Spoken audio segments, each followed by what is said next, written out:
Okay, now we are perfectly fit or ready to start today's session. Right. The sessions are recorded. Today's session will be recorded from hereafter. Okay. The sessions are recorded. So even if you missed one particular session, that's okay. These will be uploaded to YouTube and then the links will be made available on the course calendar. I'm not exactly sure where in the course calendar, but they will be made available. So please just be on the lookout for session links. Once they're uploaded to YouTube, you can access the sessions on YouTube. Is that clear to everybody? Okay, okay. Yes, ma'am. Right. Now, discussing the design elements that go into a resume. When you are writing, remember that we are discussing this as a part of your English module because this is essentially a writing task, right? And this is a kind of skill which you are expected to have before you enter the job market. Sometimes we think that we are not quite fit to write our own resumes, but that is the wrong assumption. We are, in fact, the only people fit to write our own resumes. Okay? When you write your resume, you should not try to write long paragraphs. Write in bulleted points, catchy, short bulleted points, which can easily highlight the operative words in that particular point. If there is any key information to which you would like to draw your employer's focus, then you can bolden that. Okay? You should use the same color combination and font combination throughout the pages. Okay? You shouldn't randomly add more colors. You can choose a template. You can choose a template that contains serif fonts and sans serif fonts. Sans serif fonts are fonts which do not have that little decorative tail at the end of it. This, for instance, is a sans serif font. Times New Roman is a serif font, right? If you've noticed, Times New Roman, the T will have a little decorative edge here, along the sides. A font which has those decorative elements, those are serif fonts. This kind of a plain looking font is a sans serif font. Your resume can use both, right? But they have to be the same combination throughout the pages. Don't just randomly shift across fonts. And do not use fonts that look too informal. For example, Comic Sans, right? Wherever you can quantify your achievements. You can't always quantify your achievements. Do not think that you can. There is a reason why we use language. We use words because we accept that not everything can be quantified. Accept that. But some things can be quantified. For example, if you drove sales up by some percentage, that percentage is a quantity. Your GPA, a quantity, right? If there are specific numbers which you can include, make use of those numbers because they will immediately jump out to a reader on a page full of text. Then there is the final point, which is that you can use parallelism.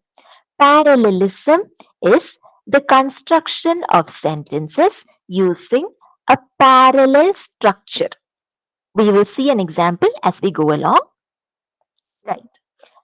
Resume templates are available, easily available. IIT Madras, for instance, has its own resume template, which will be made available to you by the university, right? But there are also official templates for other universities. For example, Harvard has its own resume template, MIT, Stanford, they provide their own resume templates. There are also resume templates available on designing platforms. For example, Canva gives you some resume templates. Google Docs gives you some resume templates. Word document also gives you some resume templates. So you have these broad templates available, but it's not about what template you choose. It's about how you make use of that template. You do not want several design elements on the page. You want it to be minimal and professional. right? There are also online resume builder tools which you can use if you want to use them. This is not a requirement. Do not assume that somebody who uses an online resume builder tool is somehow going to have an edge over you. That's not the case at all. The template can be very simple, very minimalistic. It is what you put into the page that actually matters. Now, we discussed parallelisms, and I told you that it is the kind of sentence construction which can have a parallel structure. Look at these points. Today's presentation will take the following format. Examine the current dress code. Examine is a verb. Reasons for a change in the dress code. Reasons is a noun. New dress code explanation. New is an adjective. Summary. Once again, a noun. What you can see here are bulleted points which follow one another but which do not have a parallel structure. It's not easy to read this. On the contrary, consider the box to the right. In today's presentation, we will examine the current dress code. Examine is a verb. Give reasons for a change in the dress code. Give is once again a verb. Explain the new dress code. Verb. Summarize the main points. Verb again. All of these bulleted points are headed by a verb. This gives them a parallel structure which makes for ease of reading. This kind of a parallel structure is very useful in a resume. Okay? Do you understand this now? Yes, ma'am.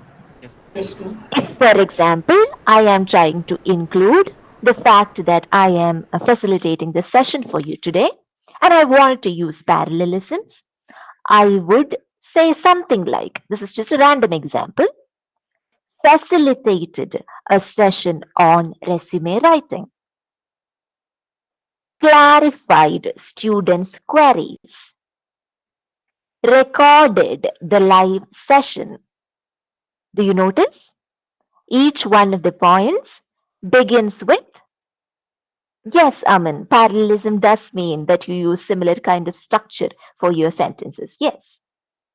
Each one of those points begins with a verb and quickly describes, short, in a very, very short and concise manner, describes what I did as a part of this particular task.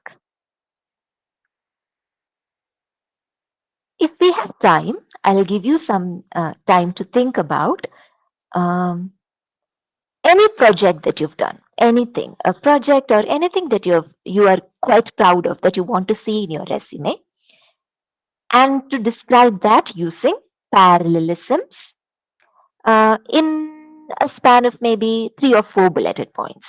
So you can think about this. You can start thinking about this. If we have time, we'll also do that as a short activity. Formatting the page. The template should be minimal. It should not be very bulky.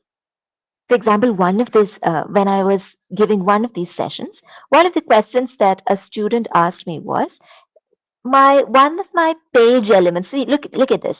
There is a circle here. It doesn't serve any purpose. It's just a design element, and it's quite bulky, right? It doesn't matter for me because this is just a slide, and there is only so much of information on this slide. But let's assume that this was a more content-heavy slide, where there are at least 2 boxes of information here on this slide. In that case, I need to make sure that my title and this design element does not cram the page too much such that there is no more white space left. This thing called white space is very important in design. It's very important for several reasons, several aesthetic reasons as well. But from a very utilitarian perspective, when you have white space, reading is very, very easy. When you do not have white space, when text is packed together without any space in between, reading becomes difficult. So a student asked me, do I really need this design element? If this were a resume, no, I would not need this design element. I can use this because this is not a resume, right? So, do not use overly complex designs or graphics or excessive use of colors. You can choose multiple colors. Let's say you've chosen a palette that has three colors in it. Just stick to those three colors. Now, I do not mean yellow, green, and purple, just to clarify. I mean three colors that are complementary to one another and that make reading easier. Okay, you have a soft color in the background, you have a dark color for the text, and that makes the text pop out, and you can easily access the text. Choose professional looking colors: white, off white, gray, black. You want navy blue is a good choice. Dark green for text, okay, not for the background, for text. Navy blue and dark green. You can choose colors like this, but you should use them in a professional manner. Your alignment should be consistent, and the formatting of fonts should be consistent throughout the resume. One another thing that I've noticed is that sometimes students have a lot of trouble punctuating their sentences. Okay? If you are trying to put a comma after a word, there is no space between the word and the comma. Off white, comma. No space between off white and comma. After the comma, you'll have a space, a single space. This kind of spacing should be consistent throughout your resume document. Then there is something called visual hierarchy. Visual hierarchy is quite simply, if you look at this slide, for instance, you see a title which stands alone, which is larger in size, and a couple of bulleted points that follow. So the title is what you notice first on the slide. Similarly, do you remember in yesterday's session we spoke a little about how we use a descending order of chronology in a resume? That is, your most recent educational achievement will come first. This is also an example of visual hierarchy. Okay? Whatever, let's say your BS degree in data science is exactly what you want to highlight on your resume. BS in data science will be the primary bulleted point. And then you can add shorter points underneath it. This is called visual hierarchy. What goes first? What looks largest on a page? Then you can also use white space strategically. White space is important in a resume document. Just because you have two pages, you're not allowed to cram text into those two pages. You should make a readable resume. Your resume should be easily readable. And for that, white space is integral, right? This is an example of visual hierarchy. Rensselaer Polytechnic Institute, Troy, New York. This is the name of the institute. Now, by making sure that this is the primary bulleted point, you are drawing attention to the institute itself. Then you describe the degree that you did: Bachelor of Science, Material Science and Engineering. BS Material Science and Engineering. What is the difference here? If you describe the degree as the primary bulleted point, then you give more importance to the degree. If you describe the institute as the primary bulleted point, then you want to draw more attention to the fact that you studied here. People often do this. For example, if you studied at IIM Ahmedabad, you would not highlight your degree. You would almost always do this. You want to draw attention to the fact that you studied at IIM Ahmedabad. What degree you did there, you will mention underneath it. Okay? PGP. PGP is their postgraduate program, which leads to an MBA. You will describe that underneath it. Then you almost, this is something, this is strategy once again. And you use this in order to choose the element to which you want to draw your reader's attention. Is this clear? Yes, ma'am. Any questions so far?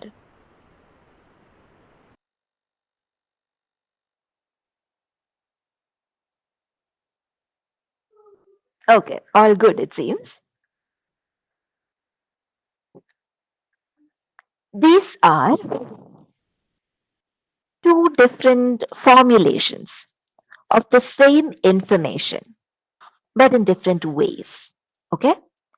Which do you think is more easily readable? The The left first one. one. The one on the left. Why do you say that? It It's has well spaced.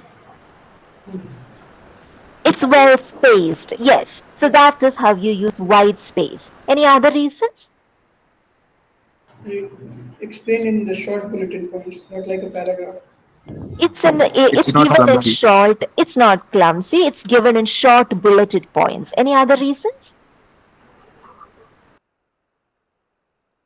Look at this number and this word. Anything else? Ma'am, the characteristic points are clear very much in this text, ma'am. The characteristic points are very clear. Yes. And wherever you can use a number, please go ahead and use that number. You do not have to write 3 there. Okay? Because these numbers make reading easier. Is there anything else that you notice here? Something that we discussed today? Something related to parallelism, maybe? Yes, yes, yes. Everything What, start what, with what? every Yes, sentence ma'am, follows the it is. same structure. They follow the same structure. They all begin with an action word. They do. So Yes. it becomes very easy to read. Okay? So when you Yes, ma'am. structure information about any task or project that you did, try to follow this pattern, the pattern on the left. Now I'm going to give you 2 or 3 minutes. I want you to think about any project that you did, any project that you're quite proud of, that you want to go in your resume. And I want you to structure that like this, like the box on the left. 3 bulleted points using a parallel structure very efficiently. Can you describe to me any one particular project or task that you're quite proud of? Think about it. Take 2 minutes, think about it. I will then call out names.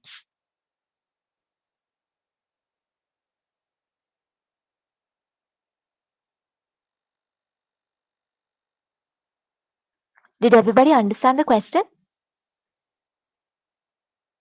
Yes, ma'am. Okay.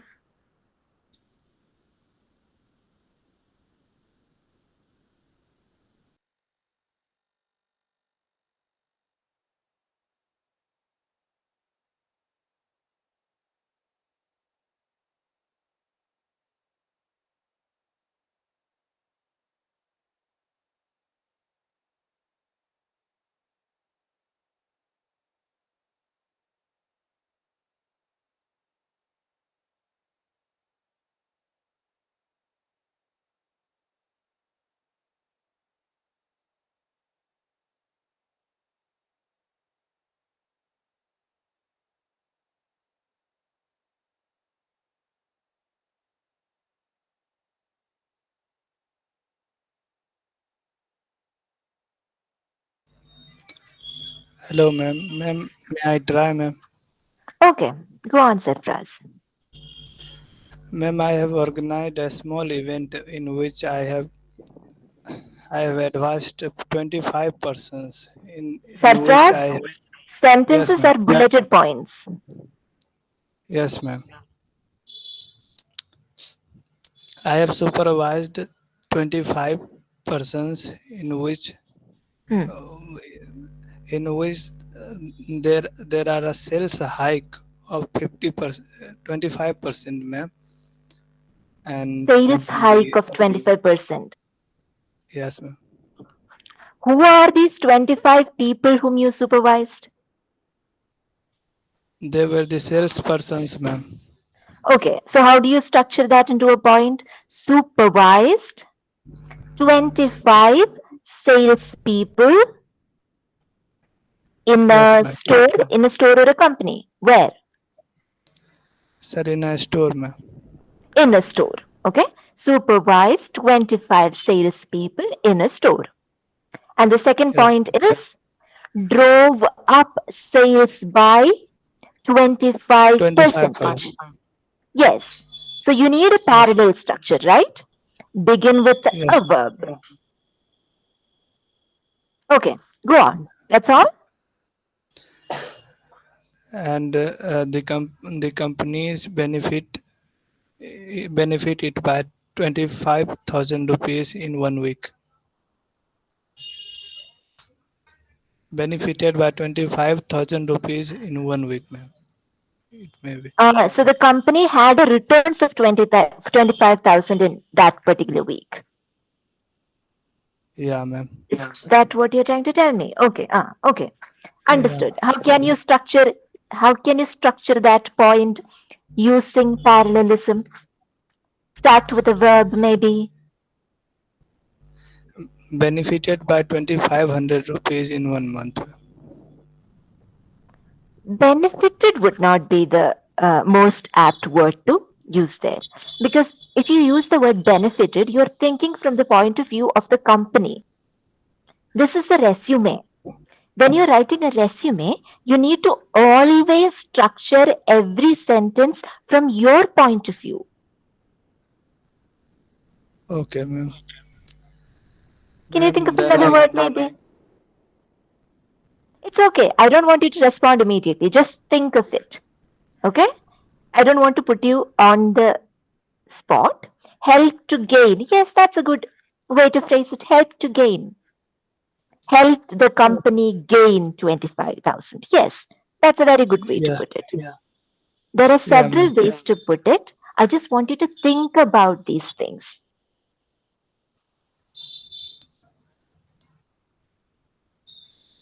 Right. The Anybody else? company gain Helped the company gain rupees 25,000 in a week.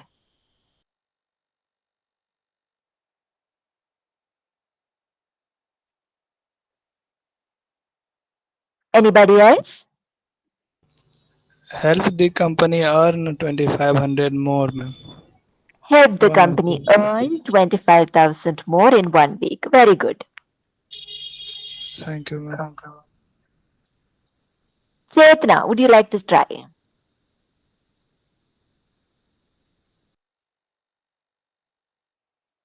Is Chetna here? If you don't want to speak, that's fine, okay? Don't feel like you need to speak. Chetna, are you ready? Can you tell me something? No, ma'am, there's no such experience. No such experience. There's nothing you want to put into your resume.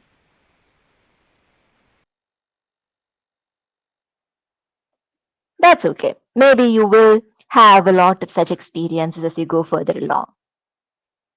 Yes, ma'am. Dhruv, would you like to try?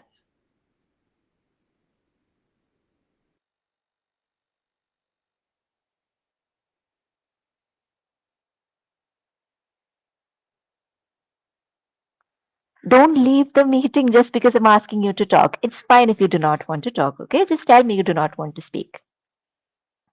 I have one, but it is not related to the job market. Like, Okay, what do you mean then?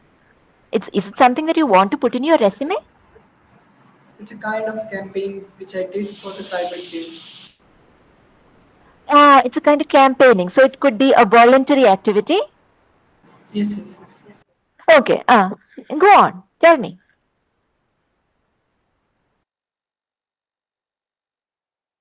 Go on, Praveen. Yes, yes. Uh,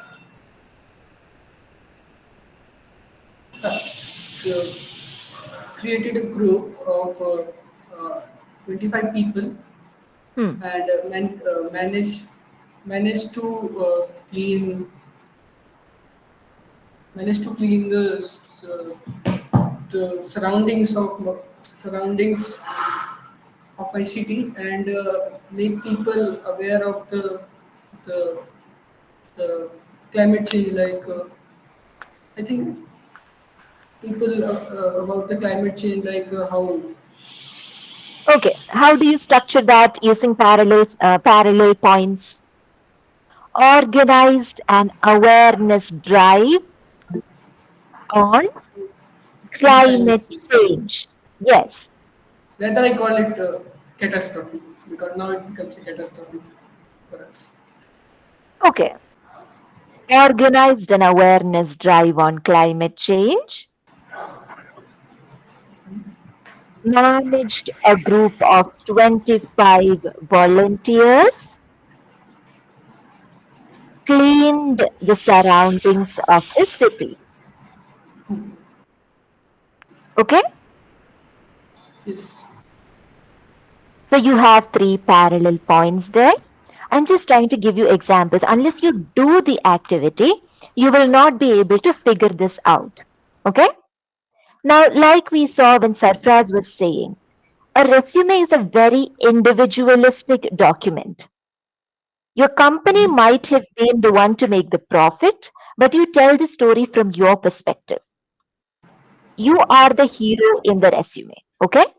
So always prioritize yourself with every construction in every bulleted point.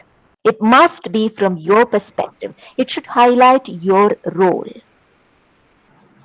I hope this is clear to you now. We'll be now moving on. What are some common resume mistakes? There are spelling and grammar errors. Now, what I would recommend in this case is using online tools.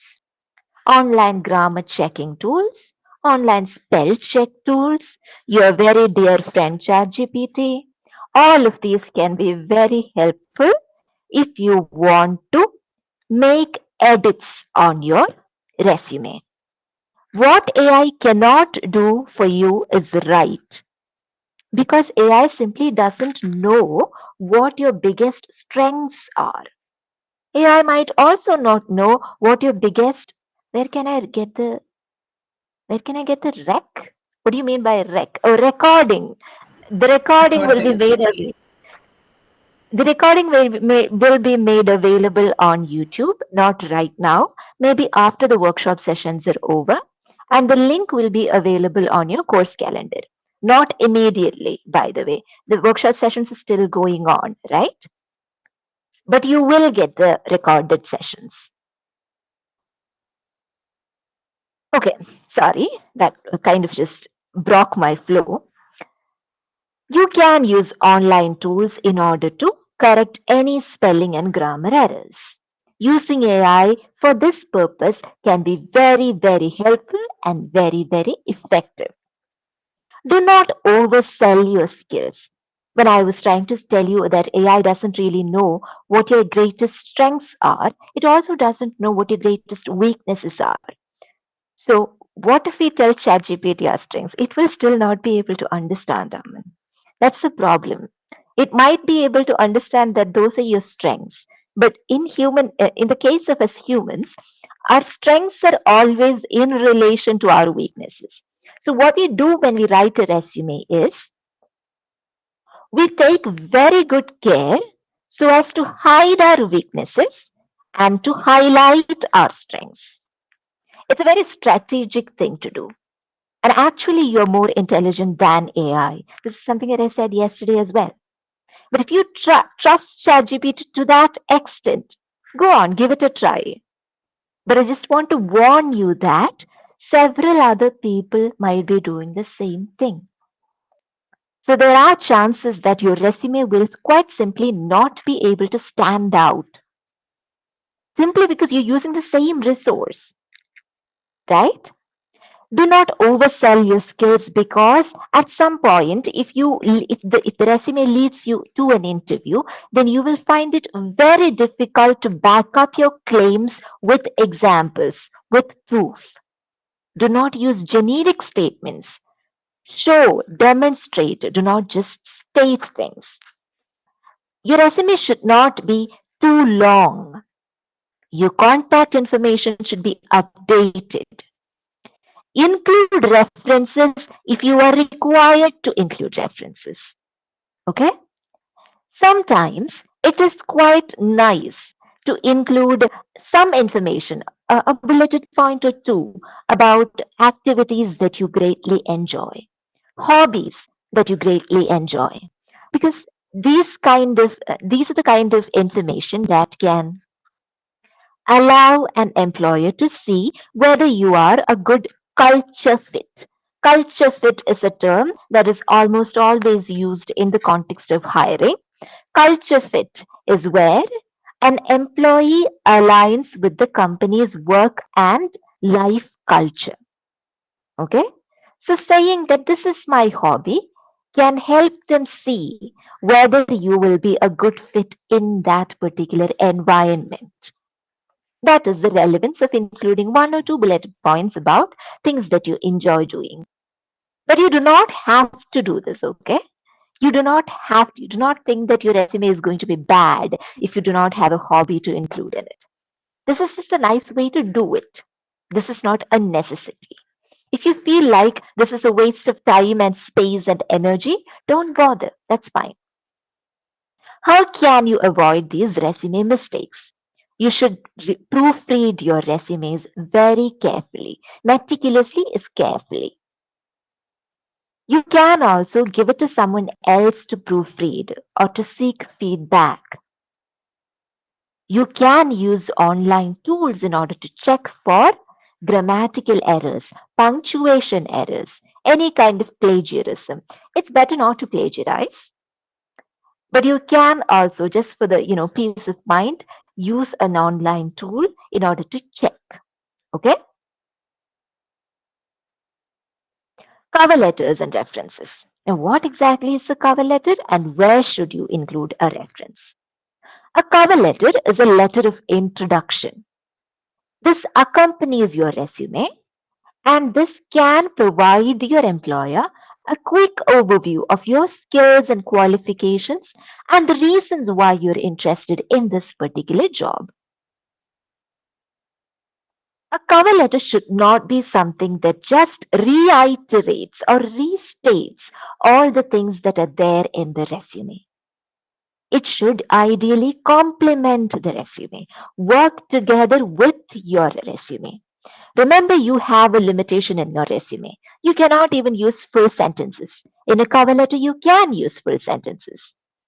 So, this is a nice opportunity for you to expand on relevant experiences and express how enthusiastic you are about this application, how much of genuine interest you have in the company. This is also that place where you can use descriptive language, not elaborately descriptive language, but full sentences. You can describe how your own goals and values align with the company's goals and values. It's not a question of me trying to seek this position so that I can get ahead in my career. This is me trying to seek employment in your company because I know that your company can get me ahead in my career, which means that your goals and the company's goals are things that go together. You meet both the goals. Okay? The cover letter has the standard format of a formal letter. There will be contact details. It will have an introductory paragraph. There will be a body and a conclusion. In the introduction, you can state your name and clarify what role you're applying for. Nowadays, cover letters are almost always in the form of an email. Sometimes, if you're applying on specific job portals, you will be required to upload a cover letter, say in the form of a PDF or a Word document. Okay? So the first paragraph is where you introduce yourself and clarify what job you're applying for. Then you quickly state what your strengths are. What are the things that you bring to the table? What are your most significant accomplishments? Why is it that you feel like this is the best opportunity for you? What drives this interest in you? Okay? Giving all of this information can align you to the job description that the company has put out. When you proceed to the next paragraph, you have the option to get more descriptive and more descriptive in terms of your work experience. What was the most recent professional role that you handled? What were the key responsibilities that you had to take care of as a part of that professional role? Are there any past accomplishments that are very relevant to this applications? You can include those here. Wherever possible, quantify your successes. Quantify is use numbers instead of words. Do not just rant. Do not use generic sentences here. Use specific examples. Okay? If, for example, you're applying for something related to content writing, you have to understand that I do not come from a data science background. Okay? So I come from a very different background. So my examples will also be more in relation to my background than yours. You have to get a little imaginative here and find an example that fits your area more. If, for example, you're applying for a content writing position and I have edited a magazine before, then I can use that specific example instead of saying, I am so interested in content writing, I am so good at editing stuff, right? Because that example is what is going to be valued here. Remember, in the resume, I'm very limited. I have a paucity of words there, a paucity of words and a paucity of space. This is the place where I can get descriptive. Now, in your conclusion, you thank your employer for their time and consideration and express your interest in continuing with the hiring process. You say something like, I hope to hear back from you soon. Thank you for your time. Okay? Which shows that you're not just, leaving it there. This is not a generic application. You're actually expressing an interest and you expect them to respond to this interest. These are all things that can be included in a cover letter. Why are you applying for this job? And the answer should not be the pay package is good. No. There should be other reasons as to why you're excited to apply for this job. How does your work experience meet the job's requirements?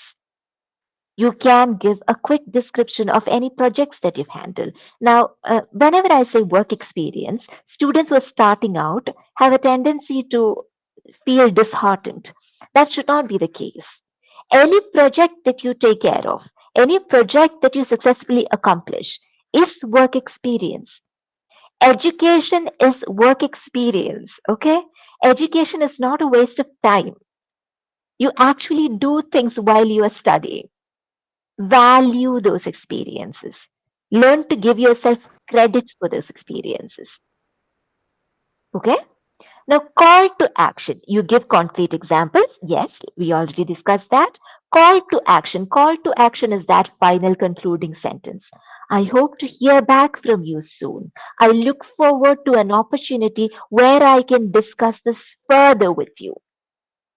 All of those are calls to action. You are calling upon the employer to act on your application. Okay? References. References are documents whereby people who know you professionally, a supervisor, a professor, who can actually vouch for your work ethic, your work habits, your character, and your skill set, give you a testimonial. And your employer, whoever is looking to hire you, will take the testifier's words over yours because that person will already be somebody who's quite accomplished in that area, in that industry, or in that career. So it is assumed that when an industry expert refers or testifies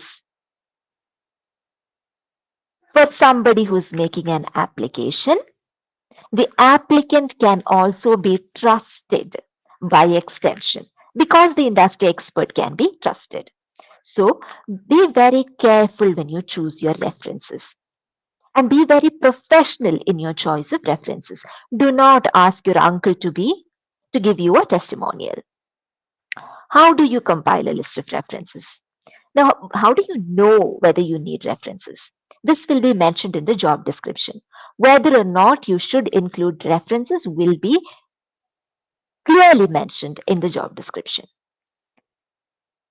Sometimes you'll need 2 references, sometimes you'll need 3 references. Accordingly, select your referees. Referee is the person who's going to refer you. Always use professional references: supervisor, academic advisor, professional mentor, professor. All of these are professional referees. You do not have to provide a list of references unless they have asked for it. Now, the last point is probably the most important point here. Before you give someone's name as your referee, you need to seek their permission. Let's say I'm going to I'm going to take a reference from one of my professors. I should inform them in advance. I should send them an email asking them to be my referee. And if they consent to being my referee, then I can cite their name and their contact information in my list of references. You should have their consent before you use their name. This is the structure of a reference. The name, how do you know them? They're your professor, where? The name of the university, name of the department and the name of the university, their address and their contact information. A reference description is where you clarify how you came to know this person. So you write, so and so was my professor at such and such a university while I completed my bachelor's degree or my master's degree in the years between 2007 and 2011. Okay?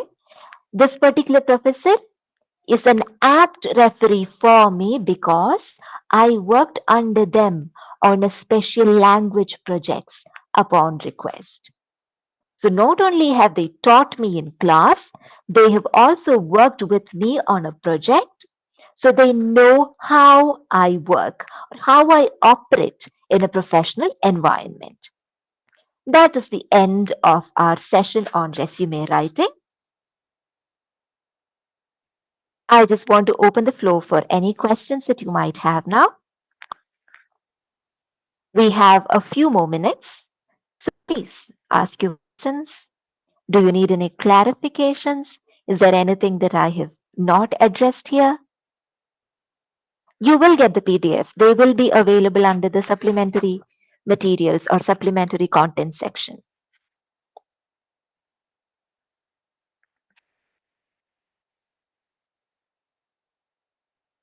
Is that all?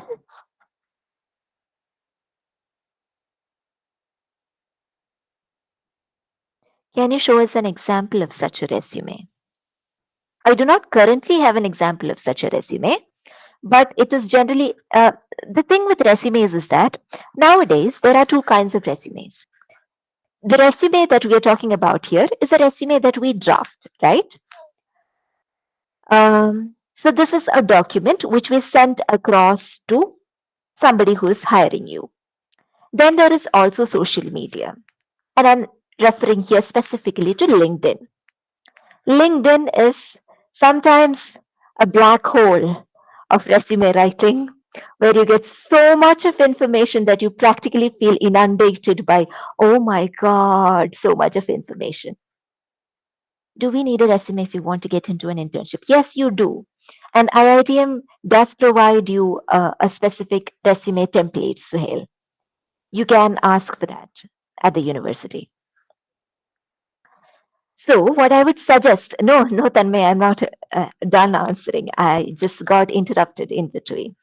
So, what I would suggest is going on LinkedIn and checking out some very well made LinkedIn profiles that can actually give you a good example of how you can structure your resume.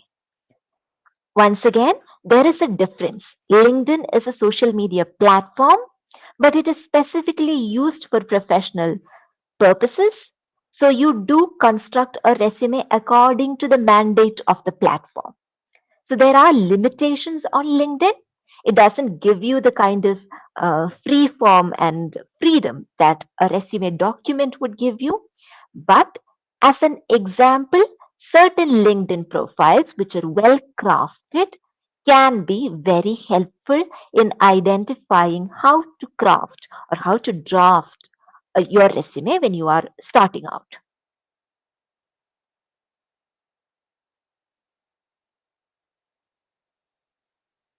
Can you please explain what the references are used for? References are used when, let's say, I am making an application. And what if giving an example in the area of academics? Let's say I'm making an application for a PhD, which is a research degree. I will be asked to produce at least two references. So I need to seek my professor's consent. I need to give their contact information. I need to clearly state that these are the people who are my referees. What does a reference do? The teacher or the professor will vouch for the fact that I am a reliable student, I am earnest in my work, and that I can be trusted. I will not be a liability on the university. The teacher will also clearly state that they are familiar with me in an academic context and that I have such and such academic achievements to my credit. So, somebody who's already accomplished in the field can put in a good word for you such that whoever is looking to hire you will know that you are a reliable candidate. This is what a reference does. Is that clear? Yes, ma'am. Who can tell about me? Sakshi, who are the people who know you professionally? If you are still a student, then your professors would be your best bet. If you have worked, then you can also ask your supervisors for a reference. References and referrals are the same, yes. Sometimes you also call them testimonies.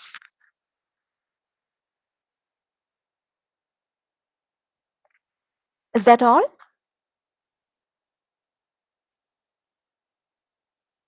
Okay, then we'll wind up today's session. I see that we are quickly losing people from the meeting. So I suppose you have other things to get to. I'm glad that you guys showed up for the session despite the fact that you have a lot of other things to do. I hope that the sessions were useful and I hope that these will benefit you if and when you need to actually make a resume for yourself. Right. Thank you, everybody. All the best as you go ahead. Thank you, ma'am. Thank you, ma'am. Thank you, everybody.